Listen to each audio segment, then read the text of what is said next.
Devin White has reported to mandatory minicamp in a roundabout sort of way. We tell you if it is good between the Bucs and number 45. That and more on today's episode of Locked On Bucs. Your daily Tampa Bay Buccaneers podcast, part of the Locked On Podcast Network. Your team every day.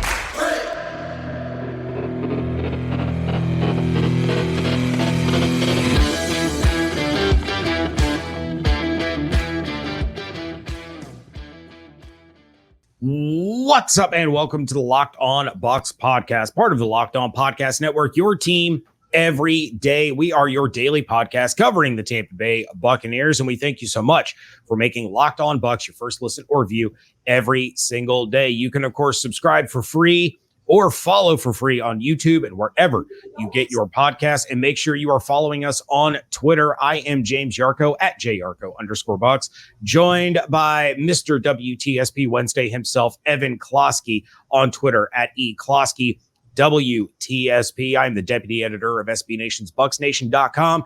And Evan, of course, can be seen on, and you can read his stuff on 10 Tampa Bay and at 10tampabay.com. And right now we are coming at you every Monday, Wednesday, and Friday during the slow part of the off season, along with our everydayers. And we want to share our appreciation for your continued support of the show. So thank you for making Locked On Bucs your first listen or view every single day. Evan was on the ground for mandatory minicamp on Tuesday. We have some of his biggest takeaways coming up in just a little bit, but we have to start with the main event, the never-ending offseason topic ever since a very ominous Instagram post was placed up by Mr. Get Live 45 himself, Devin White, who did report to mandatory minicamp. He took part in some promotional photo shooting, but then he didn't practice. He was out there without a helmet. He was out there with Russell Gage, who was still dealing with a little bit of an injury. He was out there with a couple of other guys that are dealing with injuries and not participating. But Devin White, we weren't really sure of any kind of lingering issue, any kind of recovery, anything, of that nature. Even Shaq Barrett was working on the side in his rehab from his Achilles injury. So Todd Bowles was asked about Devin White's availability and his not participating in the drills at minicamp. And Todd Bowles said, quote, "It's not a hold in. We'd like to see where he is physically, so we don't feel like we need to put him out there right now until we test him and do everything. 2 or 3 days of camp isn't going to help him that way." When continued to ask about the topic, Todd Bowles talked about the contract issue and the trade demand and those sorts of things, where Bowles went on to say, quote, "His mindset is good. It's just business. That's part of it. That takes care of itself. He'll be ready for training camp and he'll be good to go." End quote. Evan Klosky, are you buying or selling Todd Bowles' explanation for Devin White's lack of participation? It's a sell and a buy. It's a sell because it looks like a hold-in. All right. It smells like a hold-in, looks like a hold-in. But I do want to buy the fact that Devin White has not been in the facilities all off-season long.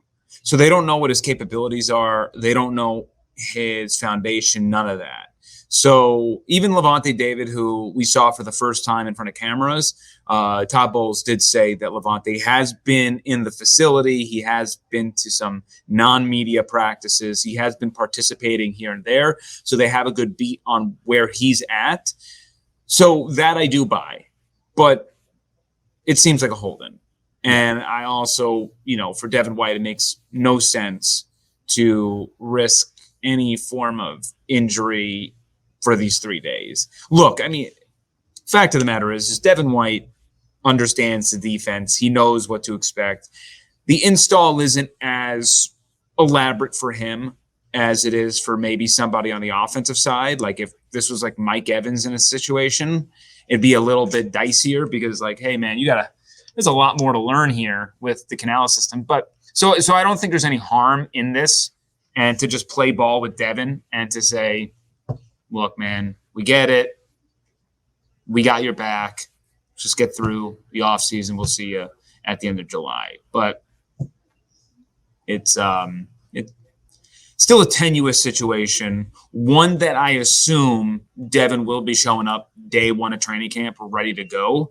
But I don't think the Devin White questions will stop when he shows up to training camp. I think this is going to be a storyline that is always talked about. And if the Buccaneers have the season that many prognosticators are talking about, then we have to discuss what his future is. Remember, I mean, it is sort of a copy and paste job of Roquan Smith. I mean, he last year with the Bears, disgruntled, threatened to hold out, showed up for training camp, got traded, and then he got his contract in January when the Ravens got a feel out process. So I don't think the situation's over with, but I do think that Devin White will play ball when it's time to play ball.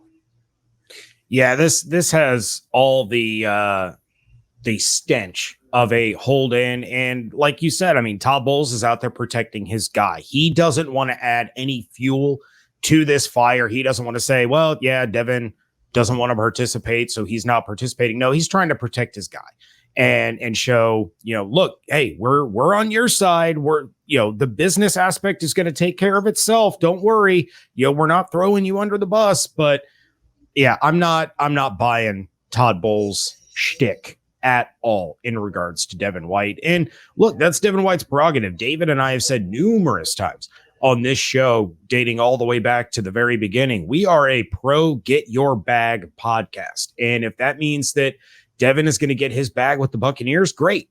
If it means that he gets his bag elsewhere, best of luck, as long as the Buccaneers aren't facing you. It is what it is. And if he's this disgruntled and he still feels like he wants out, then, that's what's going to end up coming to fruition one way or another, whether it's a trade, whether it's in the offseason, whatever it is. But a hold in, quote unquote, when your coach is saying, oh no, we're just trying to evaluate him physically right now and not wanting to push any kind of issue from that aspect, he's not hurting his open market value. He's not showing teams that, hey, I'm going to sit and pout when I don't get my way. Very different from what we're seeing from like Saquon Barkley right now. There's all the Stephon Diggs, like he was here and then he disappeared and we don't really know what's going on with him situation. Yeah, it's weird. So Devin is certainly doing what he feels he needs to do without causing any kind of negative press in regards to mandatory minicamp. Yeah. And it will play itself out. It is the business. And I think there's two sides of the coins that on one side, fans, I think, unfairly jump on Devin a lot, generally speaking, because of the inconsistency, which is why the Bucs organization doesn't want to pay him right now. They want him to prove that from game 1 to 17 and above, that he's going to be the same guy in and out versus the Seahawks performance and then the Ravens game, the Thursday Night Football game where he loafed on one play, or, as according to him. But, it was bad tape. But then, and that's what Devin has to understand, is that he is an elite linebacker in this league. His athleticism, the ability to get after the quarterback and have splash plays. I mean, that is a desirable asset in the NFL on NFL defenses. But to get paid that type of money, to be paid as the top guy or one of the top guys, I'm sorry, but the guys who have gotten paid day in and day out do it, and doing it 14 of 17, 13 of 17, 50. It's just, you can't, the greats don't have those types of moments. Effort's never questioned with the greats. Maybe the performance isn't excellent every single game, but effort is never questioned. And that's what I think ticks off the Buccaneers fan base the most. And I think that's what worries the Buccaneers front office the most, is that when he gets the bag, does his foot come off the gas pedal? These are the questions that the Bucs have to weigh all year long. And I would believe if Devin White thought that there was a market out there for him to make this type of dough and push the trade through, that he would continue to put his foot down to get that done. I do not believe that market is out there for him yet. It could be at some point. But right now, I think a lot of other organizations have mixed emotions on Devin White as well. Yeah, there's no question about it. I mean, you don't see Levante's effort ever being questioned. You don't see Vita's effort or Tristan's effort ever being questioned. So there's a lot to prove, and there's a lot to prove for both sides of this quote unquote dispute. But Devin White issues aside, there was a lot going on in day one of mandatory minicamp, and Evan breaks down his biggest takeaways. That is coming up next on Locked On Bucs, part of the Locked On Podcast Network, your team every day. Make your way to FanDuel, because right now, new customers can get a no-sweat first bet up to $2,500. That's $2,500 back in bonus bets if your first bet doesn't win. The Buccaneers are currently slated with an over-under of 6.5 wins on FanDuel Sportsbook, while the newly crowned NBA champion Denver Nuggets are tied, Evan, with the Milwaukee Bucks as plus 460 favorites to win it all next year. There's no better place to bet on all the playoff action than America's #1 sports book. Visit FanDuel.com/locked-on and get a no-sweat first bet up to $2,500. That's FanDuel.com/locked-on. FanDuel, official sports betting partner of the NBA. Thank you again for making Locked On Bucs your first listener view every single day. And everydayers, be sure to come back on Friday as David and I wrap up all that happened at mandatory mini camp. And Evan, day one happened today. You guys were out there. I know you posted some videos. A lot of people were posted videos. From what we understand, Baker Mayfield out there dropping dimes to Chris Godwin in the end zone. Lots of things occurred. Not all were spoken about, recorded, posted on social media. I'm sure if Baker had overthrown Mike Evans by 15 yards, that would have gone viral by now. But what was your number one biggest takeaway from the first day of mandatory minicamp? Well, first off, 100% attendance, even with the hold in or whatever we want to call the Devin White situation. The not holding in. Everyone was there.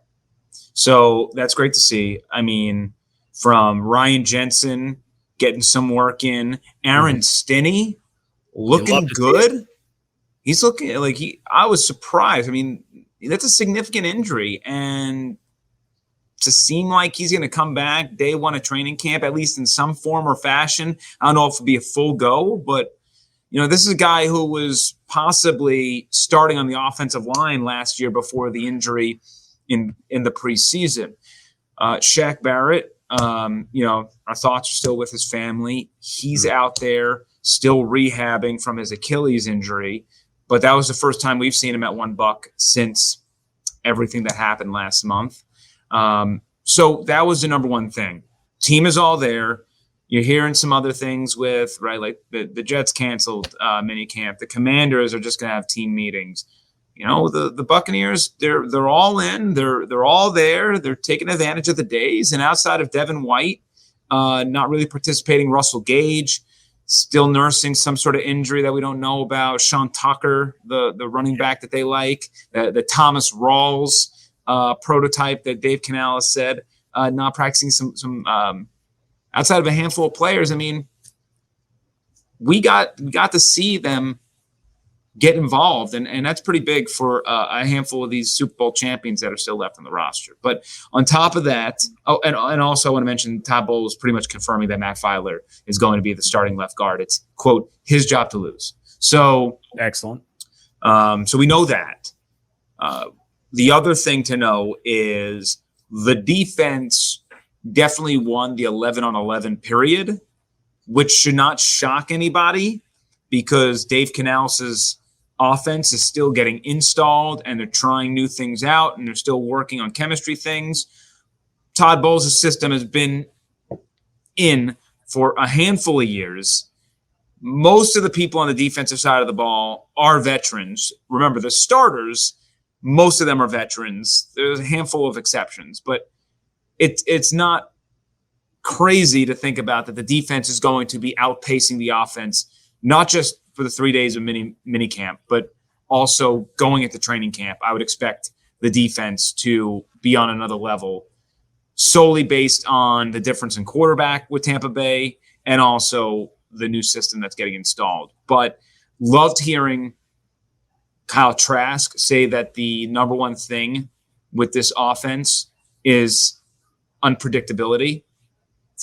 And not that he was throwing a jab at last year's offense and comparing them, but when he mentions the shifts and motions and what they're trying to do, which is present the same look and do a multitude of things out of that, it's very clear that the philosophy that is happening with Dave Canales and his offensive coaches resonates with this team. Baker even had a quote that says the running game is going to surprise you. And I'm kind of, it's not, this isn't the exact quote, but he's pretty much just that everybody here is going to be surprised, or I'm going to be excited for you guys to see the running game and what we're trying to do and how effective it's going to be. When the Buccaneers can get that running game going, it's really going to open up everything else in their arsenal. A lot of quick action, a lot of intermediate to short work for Baker Trask. It's going to be fast-paced. It's going to be night and day from what we saw last year with the Byron Leftwich, Brady-led offense and Dave Canales and what he's installing with Baker or Kyle Trask. So to me, it's, again, 100% attendance. We learned some information from the players after a month, essentially. This is the month time of, they're finishing up their month of OTAs minicamp. And then also understanding that the offense is still a work in progress. They're still working through creative juices, trying new things out, and that there is a belief that the rushing game is going to be significantly better. Not that they're going to lean more heavily on it, even though I don't necessarily believe what they're telling me. They keep, every time we tell them, ask them a question about the rushing game, you're going to do more of it. They say the game will dictate that. But in the end, I think there is going to be a commitment to the rushing game, not just on what we've seen in practice, seen in OTAs, seen in the signings and the personnel decisions, but also going back to last year when Bowles was ticked off and saying we need to commit more to the run. I feel like we stepped away from it too early. We didn't keep pounding away. So there were those were sort of the big things. The other information nugget was Chris Godwin, I believe, mentioning that he likes what he's seeing from Zion McCollum. Todd Bowles mentioned it as well, that the game has slowed down a little bit for him. And to me, when we eventually get closer to training camp and we go through, hey, who are some of the players we're interested in keeping an eye on? Zion McCollum is going to be very high on my list because he's not a necessary piece maybe in week one, but he will absolutely be thrust into game action throughout the course of the season. And he's going to play a pivotal role in the defensive success in that secondary and hopefully not providing an easy option for opposing quarterbacks to go to and exploit, something we saw last year when he stepped onto the field. Yeah, I always go back to Antoine Winfield Jr.'s comments to me in training camp last year when I asked him about Zion McCollum, and he just gushed over what an athletic freak McCollum is and and what that brings to the defense. But, we know corner is arguably the hardest position to transition from college to the NFL behind the quarterback position. And we know how complex Todd Bowles' system is and can be. So hearing, the positive things about Zion now, that it is starting to slow down, he's starting to get more comfortable, maybe he could blossom into somebody that really becomes an impact player. I hope so. Zion was fun to keep an eye on, fun to speak with last year. And, you want to see him succeed. And real quick, before we move on, I have to circle back to something that you really just kind of glossed over. And I want to reemphasize. You said all of the shifting and all of the motion that is going on is that legal? Can you do that in the NFL? Isn't that crazy? Yeah, it's going to be, Buccaneers fans are going to like what they see. And as I've said before, and I'll repeat it, and I'll say it again entering the season as well, there are going to be some rookie lumps here. I think we're going to walk away from this season, hopefully for the fan base out there, you're going to walk away pleasantly surprised with how far this team went. But I do believe fans are going to walk away saying, man, I don't know if the players executed or, they left a lot of plays out there, but the philosophy and the things that they're doing, they make a lot of sense. I like what I see. I can't wait for next year. I feel like that's the way we're going to leave this season. Just going to zip right through 17 weeks of football and maybe some more and tell you how we're going to talk about this come next February. But that's generally speaking, because I know fans have not heard a lot from Dave Canales yet. You're going to fall in love with him. He's an unbelievable communicator. His philosophy is fantastic. The idea of presenting the same play in 3 different fashions is really going to mess with opponents, and it's going to open things up. It's going to make it real hard to game plan for. Having said that, Dave is going to go through some lumps as a coordinator and calling plays for truly the first time outside of what he's done in practice, which he's done a multitude of times, dating back to Seattle. Bowles is thrusting it into different situations. Whatever, but with a new system, it's going to get interesting. Number one key, Dave, Trask, Mayfield, Bowles have all said, protect the dang football. They didn't do that in day one of minicamp, and it's got to be reiterated, because even though it's believed to be, mentioned it last week, that Baker Mayfield's, it's going to be his job to lose, we think. If he turns the ball over, that is the number one thing that's going to piss Canales off the most. Do not turn the ball over. Same thing goes with running backs. I'm very interested to see how throughout the course of a season Dave works when a running back fumbles. If Rashad White fumbles, does he ride with him and stick with him? Or does he do the Belichick thing where it's like, oh, you're in the doghouse. I'm going to lay down the law when it comes to turnovers. That'll definitely be something interesting to see how that one unfolds. But Rashad White doesn't turn the ball over, so we don't have to worry about that. But Evan, there is another position battle that has begun in minicamp, and Baker Mayfield is none too pleased about it. That is coming up in just a moment here on Locked On Bucs. Wrapping things up here on a WTSP Wednesday edition of the Locked On Bucs podcast. And the Tampa Bay Buccaneers have brought in former Indianapolis Colts kicker Rodrigo Blankenship to compete for the kicking job against Chase McLaughlin. Dave Canales seemed really excited to see Blankenship, but the first thing that Baker Mayfield said to him was, quote, "I still don't like you." And that, of course, stems from Baker Mayfield's Rose Bowl loss with the Oklahoma Sooners against Blankenship's Alabama Crimson Tide. Now, Blankenship was pretty solid for the Colts in 2020. He made 86.5% of his field goals, 95.6% of his extra points, but he really, really struggled in 2022, and that caused him to be released. He ended up getting picked up by, I believe it was Arizona. But this is another guy, Evan, that doesn't have a lot of range. He's just 2 for 5 from 50 plus yards in his career. So you're coming out of a season with a kicker that didn't have a lot of range. He was reliable, but when you were in that 50 to 55 yard field goal range, a lot of times you were resorting to punting. Sometimes you were going for it, not getting it. What are your thoughts on this competition now? I still think McLaughlin is going to be the kicker, but I think what you're seeing is you want to have competition, and B, he can't kick everything, so you need someone to kind of also take some kicks as well. But C, I think it's important to have a backup plan. Kickers to me are like relief pitchers in baseball. What you did last year is not necessarily going to correlate to what you did the following season. That's what made Ryan Suckup so desirable, is his consistency. Now, he was consistent in short range, and he was consistently bad in long range.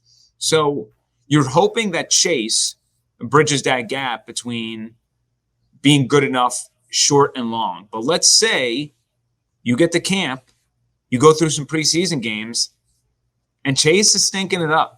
He's not making the 30s, the 40s, and sure, he might bomb a 55-yarder here and there, but there's a lot of issues in the need to have chippy field goals. Well, you have an option now where last year, the thought is that Blankenship was injured. He got that all fixed up. He's healthy, ready to go. You now kind of have brought that Ryan Suckup-esque competition to this, where we expect Blankenship to be very sturdy from within 50, but we know what he's going to do beyond that range. So you're allowing yourself, the grass isn't always greener on the other side, and you might want to circle back to what you had before, where you were making the 30s and 40s and the extra points and not worried so much about the deep shots, and maybe you just adopt a philosophy where you go for it, something Bowles was reluctant to do and what was sometimes confounding and made fans mad. I mean, I think that's probably the debate that they're having, and I think you don't have to make a decision now. Why not have the debate through August? So competition never hurts. We'll see what happens. I imagine it's still Chase is the leader in the clubhouse. And again, in my opinion, similarly to Baker, he would have to really, it'd have to be like woof for him to lose that job and for fans to kind of be like, don't worry about the long ones. Let's go with the other guy. Yeah, he'd have to really Roberto Aguayo it to Always too soon. No, it's not. It's always too soon. And look, obviously if that does happen and Rodrigo Blankenship is the guy and it's, a range of 52 yards, but it's 4th and 3, 4th and 4. Well, now maybe, just maybe, call me crazy here, Todd Bowles would give Dave Canales the green light to say those 3 words that every offensive coordinator, offensive player, and fan loves to hear. Let's punt it. No, go for it, because maybe, just maybe, there was a little bit of a trust issue between Todd Bowles and Byron Leftwich, which is why they didn't go for it. That he just didn't believe that Leftwich was going to draw up the right play and not end up forcing, a turnover on downs. This is the guy that Bowles has handpicked now. You would think that there would be some trust there to be like, you know what? I believe in my offensive coordinator. I believe in my players. They're going to get us 3 yards. They're going to get us 4 yards, and we're going to keep the ball moving. Just a theory of mine, but I'm starting to think that there was a lot of trust issues that caused them not to go for some of these 4th downs that we saw Bruce Arians having no problem going for, but Bruce Arians was kind of babysitting the offensive side of the ball. Yeah, I think that's a very astute point. And I agree with you. I think that definitely weighed into the decision. And again, that's why I personally think it was fairly unfair to judge Todd Bowles fully off of year one, because you mentioned the babysitting of the offense when Bruce Arians was at the helm. I think Todd Bowles was babysitting the philosophical issues from the offense for most of the season. And by the way, Todd Bowles still, in my opinion, is elite as a defensive coach. I mean, like, let's say he gets fired tomorrow from the Buccaneers. Who would not want Todd Bowles as your DC? Right. They will line up for him. He is fantastic. So believe me, if other teams know how to stop that offense, that Byron Leftwich-led offense, you know that he was watching that tape every freaking day, and he's like, oh, my God. Oh, my God. And so, yeah. So that I think that's a very important point, and something where Bowles has to get the feel-out process with that kicking game into July preseason and entering September 10th against the Vikings. Yep. Well, and of course, everyone's looking forward to October 15th, creamsicle game. Creamsicles! I am pleading to Ross Jackson right now. Ross, if you are still listening to this episode, I need creamsicle graphics for that entire week. All week long, creamsicle graphics, please, and throw in the icy pop creamsicles too. Yeah, or the ghost orange cream energy drinks. Those or the Stewart's cream soda. Oh yes, yeah. We'll drink that on the show all week long. Hashtag not a sponsor. Hashtag but you could be. With that, we are going to get out of here. Make sure that you come back on Friday as David and I talk about all that went down during mandatory mini camp. In the meantime, if you have questions, thoughts, reactions, anything at all, of course, you can drop those in the YouTube comments. You can send them to us on Twitter, or you can email us at lockedonbuckspodcast@gmail.com. Check out everything that Evan is doing over on 10 Tampa Bay and at 10tampabay.com. Check out my work over at bucksnation.com. And of course, follow everything on Twitter at Locked On Bucs, at JArco_Bucs, and at eCloskey WTSP. Hope you all have an absolutely outstanding day. Stay safe, stay healthy, fire the cannons. We thank you so much for joining us right here on Locked On Bucs, part of the Locked On Podcast Network, your team every day.